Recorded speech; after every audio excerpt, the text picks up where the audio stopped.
केटा मान्छेको त ल त्यो सोच भयो इभन केटी मान्छेको पनि क्या रन्डी फुक्का मैले जसरी भिडियो अरूले पनि बनाउँछ है 9 महिना कोखमा राखेर जन्म दिएर तँलाई यत्रो बनाएर हुर्काएर पढाएर तँलाई यत्रो ठुलो बनाएर त्यो आमाको त इज्जत राख्न सकिनस् त कुकुरनीले अब बाँचेको के फाइदा जा गर मर त झुन्डेर मर्नियोस् कि हाम फालेर मर्नियोस् कि बिखाएर मर्नियोस् रन्डी फुक्का कुरा के रहेछ भने उसले चाहिँ त्यो भिडियो चाहिँ टिकटकको क्वीनसँग साटेको रहेछ क्या गिफ्ट गर्ने मान्छेलाई चाहिँ उसले शरीर नाङ्गो पारेर देखाएको रहेछ अलिकति छाती हलिन साथ डिजन फोकस अन टार्गेट रे घरमा दिदी बहिनी नभए जस्तो त जस्तो गङ्गु छेत्रीले गर्दाखेरि कतिपय नेपाली दिदी बहिनीहरूलाई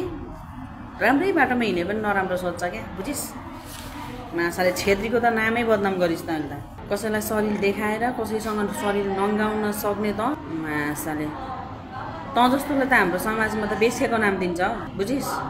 तैँले के पाइस् त भिडियोमा तैँले तेरो शरीर देखाएर तेरो शरीर नङ्गाएर के पाइस् फुक्का त जस्तो मुजीलाई बाँच्न बेकार छ मर माछाले त जस्तो गङ्गु छेत्रीले गर्दाखेरि सबैको बदनाम भएको छ मुजी जसले यसलाई सपोर्ट गर्छ त्यो पनि सबै बदनामी हो म त त्यही भन्छु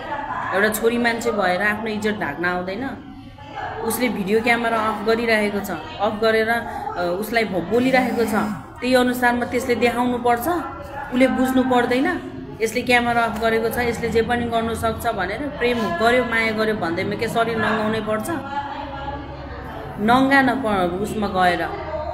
मासाले जस्टिस भन्ने शब्द टिकटकमा आएर पैसाको लागि आफ्नो शरीर नङ्ग्याएर चाक देखाउने दुनियाँलाई पङ्गु बनाउने गङ्गुको लागि होइन जस्टिस भन्ने शब्द तेरिका छि छि छि छि छि छि अचम्म लाग्छ मलाई यो कुरा सुन्दाखेरि होइन गङ्गु छेत्री भन्ने मान्छेले चाहिँ उसको त्यस्तो भिडियो बजारमा आउँदा पनि के भनेको थियो भने त्यो भिडियो आएर मलाई कुनै रिग्रेटै छैन कुनै पश्चातापै छैन म कुनै आत्तिने मान्छे होइन मलाई डरै छैन होइन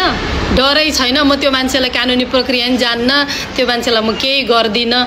भन्दै गर्दाखेरि धेरै मान्छेले वाट अ स्ट्रङ लेडी भनेर भनेको थियो क्या तर कुरा त त्यो होइन रहेछ नि त उसले चाहिँ त्यो भिडियो चाहिँ टिकटकको क्वीनसँग साटेको रहेछ क्या गिफ्ट गर्ने मान्छेलाई चाहिँ उसले शरीर नाङ्गो पारेर देखाएको रहेछ है पैसामा जवानी बेच्नु इज्जतको लिलामी गर्नु यस्तो कुरूर व्यक्तिहरूले गर्दाखेरि अरू मान्छेलाई हेर्ने नजर बदलिन्छ मान्छेको होइन अरू मान्छेले गिफ्ट गर्दा सबैले शरीर